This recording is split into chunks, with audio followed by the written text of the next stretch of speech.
All right, welcome everybody to another episode of Peace Seekers, where we read through the Apocrypha, and we're starting out with the Testament of the 12 Patriarchs. If you haven't seen it already, we are already caught up. We're already all the way up to the book Testament of Dan. So shalom everyone. I hope you're having a good start to your week. And I hope y'all are excited to listen along to me reading through the Testament of 12 Patriarchs. Again, this is the first time that I've ever read it, and I've been finding lots of gravy within it. I think kind of honing on some details that I think would actually help quite a bit of people. And especially, from a man's perspective with men within our society, especially today with all of the things going on. And so, So if you're interested, go back, check out those videos. But today we're reading out from the Testament of Dan. And after we'll read through the whole Testament. There's 2 chapters to it.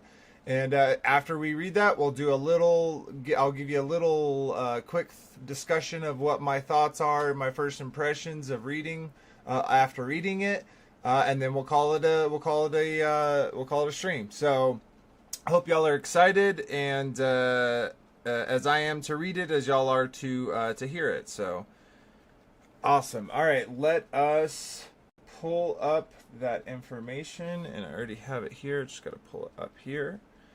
And click this button.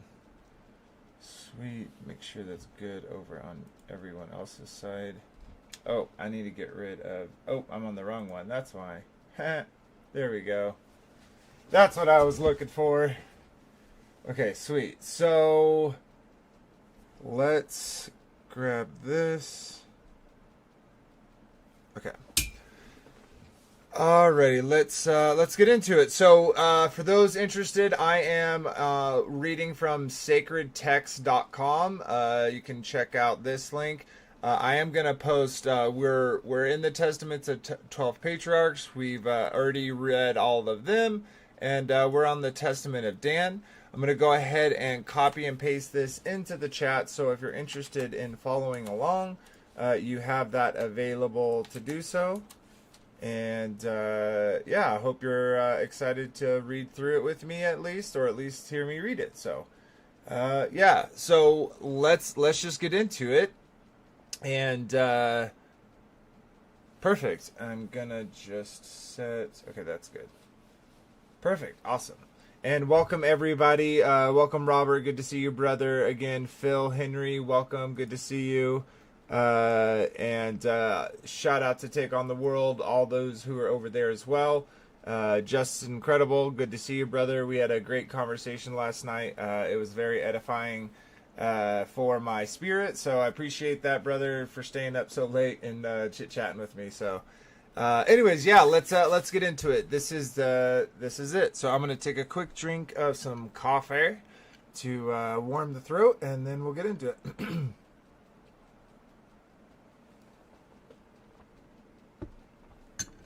All right, perfect. The Testament of Dan.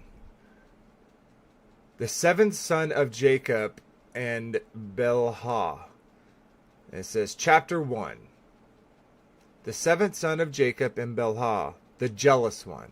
He counsels against anger, saying that it giveth particular vision. This is a notable thesis on anger. The copy of the words of Dan, which he spake to his son in his last days, in the 125th year of his life. For he called together his family, and said, Hearken to my words, ye sons of Dan, and give heed to the words of your father.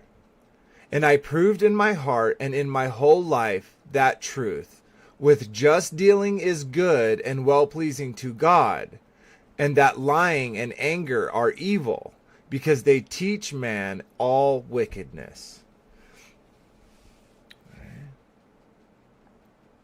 I I confess, therefore, this day to you, my children, that in my heart I resolved on the death of Joseph my brother, the true and good man.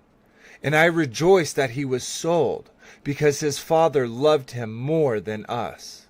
For the spirit of jealousy and vainglory said to me, Thou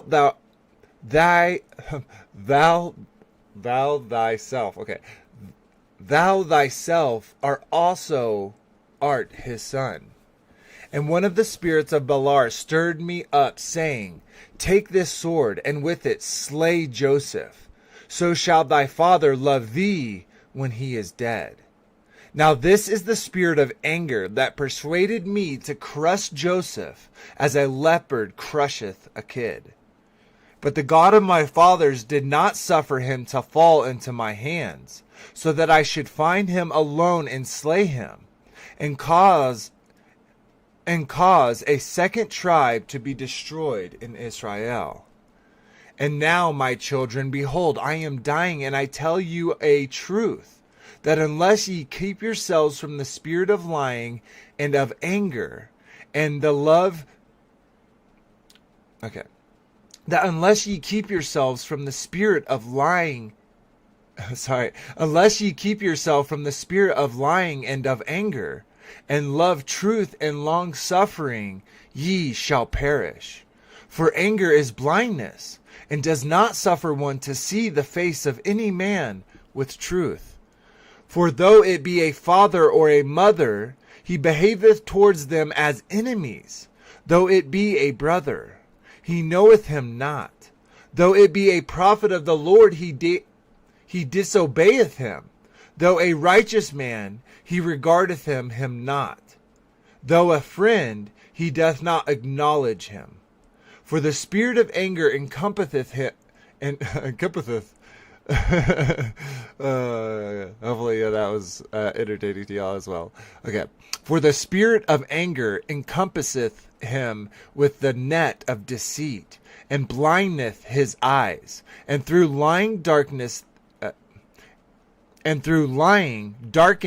his mind, and giveth him its own particular vision, and wherewith encompasseth his eye. Wow. Okay, and that's a question. Okay, gotta rework how I'm gonna say that.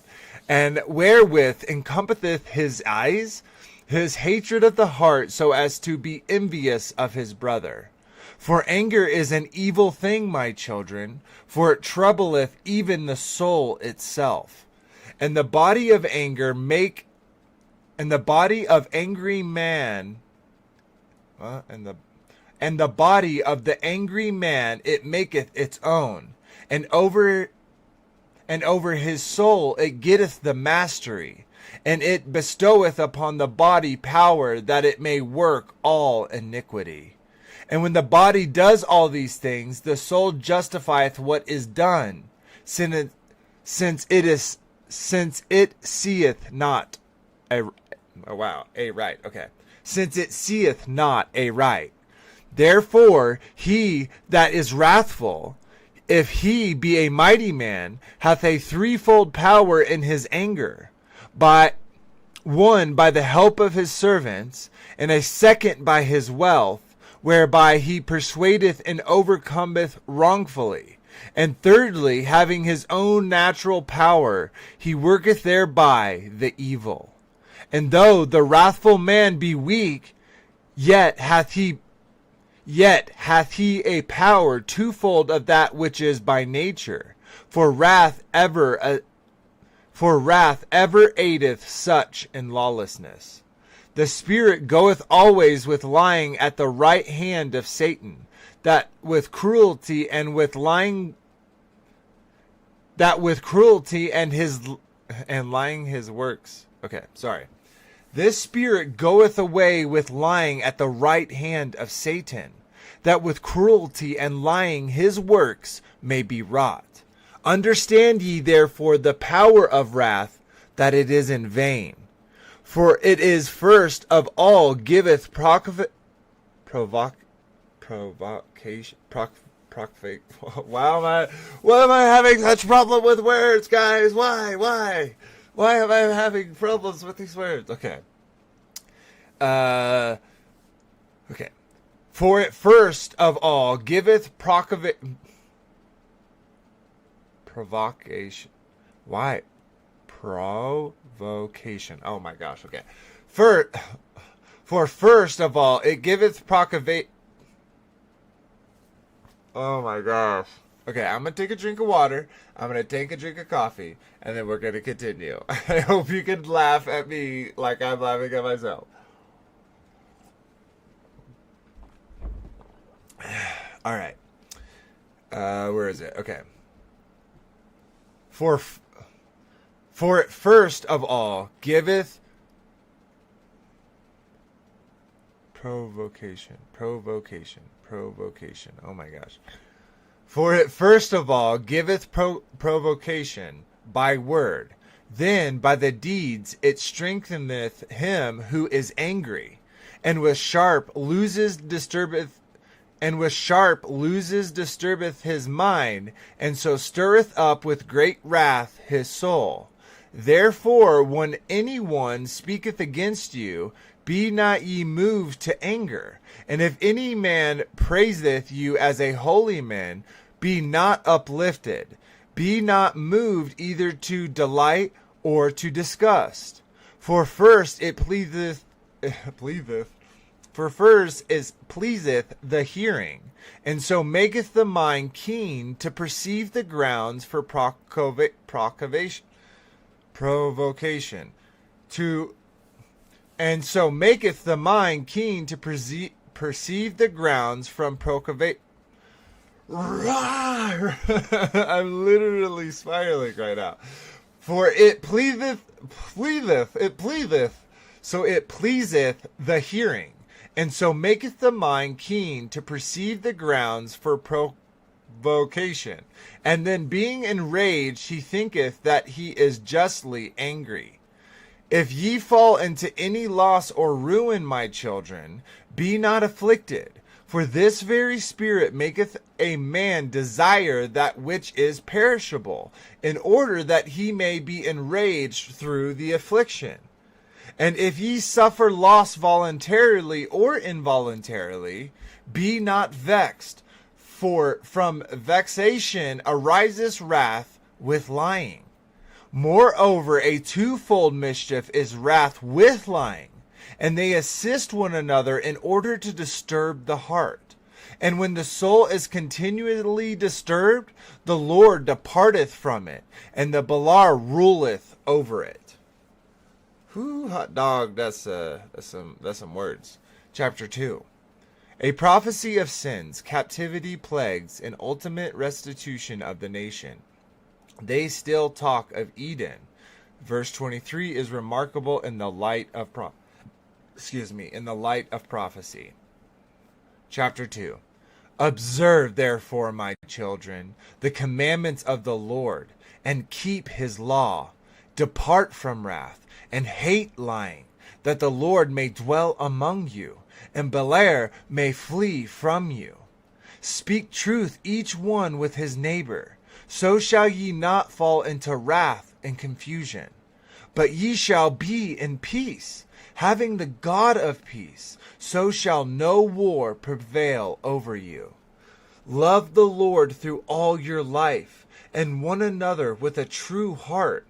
I know that in the last days ye shall depart from the Lord, and ye shall provoke Levi unto anger, and fight against Judah.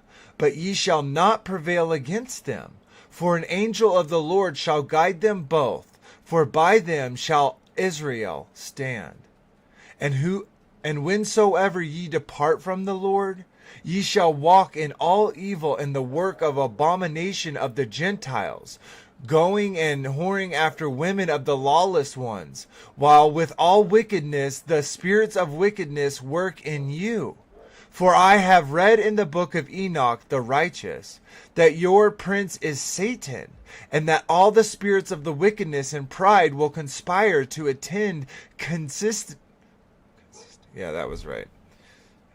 and that all the spirits of wickedness and pride will conspire to attend consistently on the sons of Levi, to cause them to sin before the Lord. And my sons will draw near to Levi and sin with them in all things. And the sons of Judah will be covetous, plundering other men's goods like lions. Therefore shall ye be led away with them into captivity, and there shall ye receive all the plagues of Egypt, and all the evils of the Gentiles. And so when ye shall return to the Lord, ye shall obtain mercy, and he shall bring you into his and so when ye return to the Lord, ye shall obtain mercy, and he shall bring you into his sanctuary, and he shall give you peace. And there shall arise unto you from the tribe of Judah and of Levi the salvation of the Lord, and he shall make war against Belair, and execute an everlasting vengeance on our enemies, and the captivity shall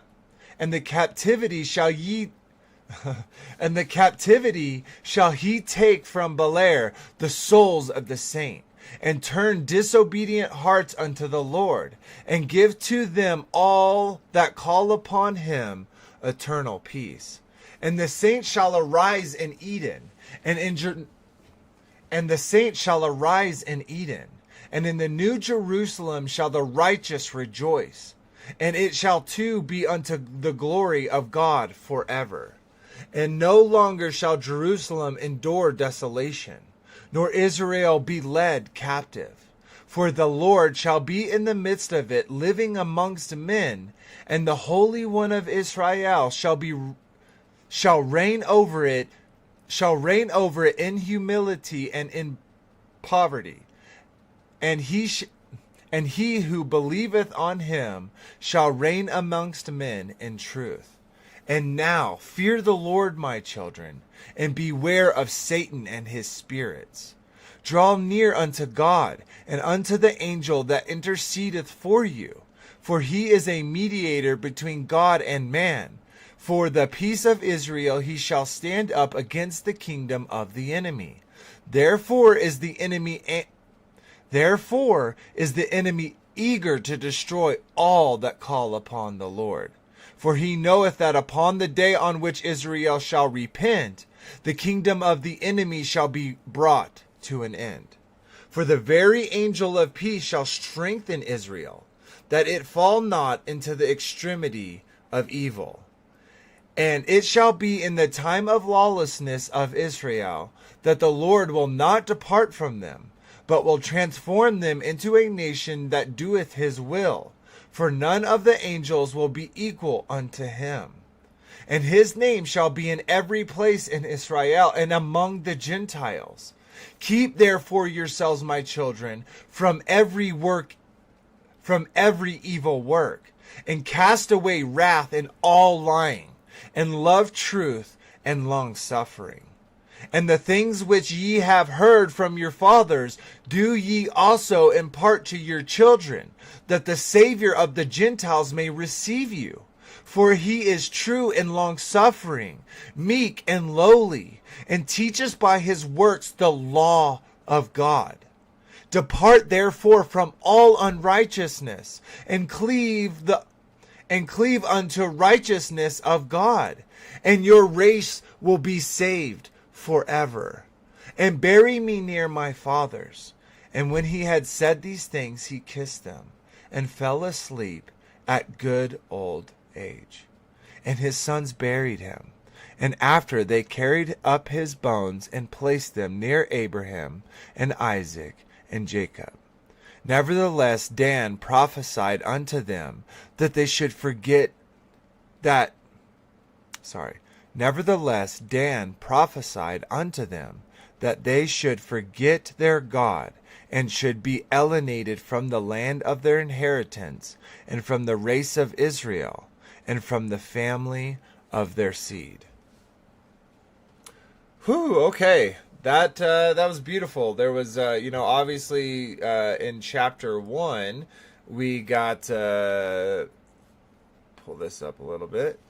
In chapter 1, we got, kind of his part. He talked about, and we kind of learned from the other brothers from the other chapters, Dan had some repercussions in his life. He kind of doesn't get into those repercussions as much as the other brothers do, but you could see he talks about his desire to slay his brother. And when he wanted to slay his brother, right, it was, he obviously knew that it was God who didn't let that happen. And even when he was sold, he rejoiced because they thought, okay, well, now our father will love us more than, more because, Joseph's gone. But I do love that, again, we're getting this inside this, other perspective from that story with Joseph and his brothers, and how that, how he was affected through that, right? He had a covetous heart. He was quick to anger. He had that wrath, and he talks about the spirit of it, right? And the blindness that spirit causes, and how it makes you feel like you're right in it. That, and does not suffer a man to see the face of any man with truth. He literally, and he does not acknowledge him, right? And he goes through all of these things. Oh, and right here, this part in 13, for the spirit of anger encompasseth him with the net of deceit, and blindeth his eyes, and through lying darkeneth his mind, and giveth him its own particular vision. So he's like literally, it's up here, it talks about it, giving its own particular vision. So Dan's like giving you this understanding because he went through that to the point where he was willing to, Cain his Abel, right? He was willing to kill his brother because of jealousy. And we kind of saw that last chapter as well with the Testament of Zebulun. So very, very, I love that they kind of bring that up, and then they talk about those spirits that go with it. And, and then in chapter 2, we get this, that same thread that we saw in the quote unquote canon, the 66. We saw that same thread of it talking about this one day that the Lord will reign and be here. And we get that same beautiful language. You get that, and it's like, it's almost like they're all hearing this from one source, and that's where they're hearing it from, and where did he hear it from, and so on and so forth.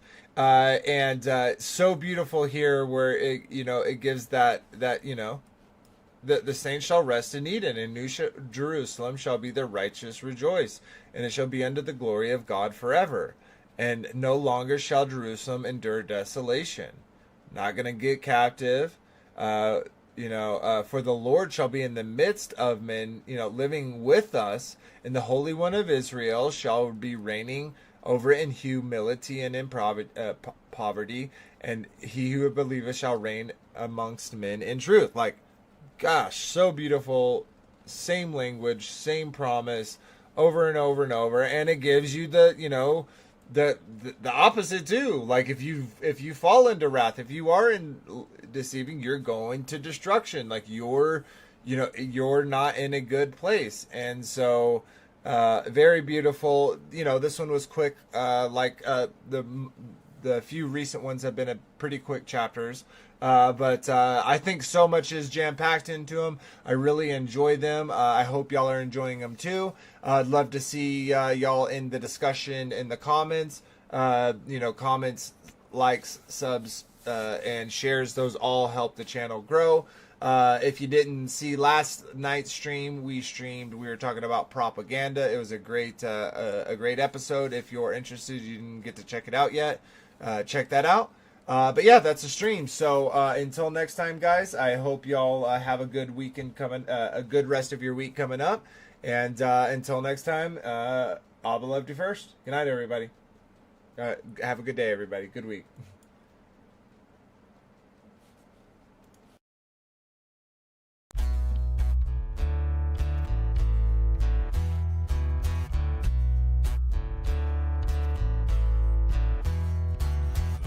Your glory,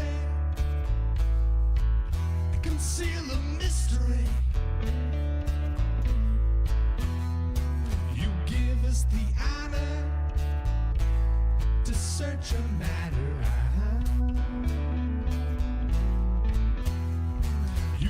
raise up a standard to beat back our enemy. You established this realm, and like a scroll you spread it out.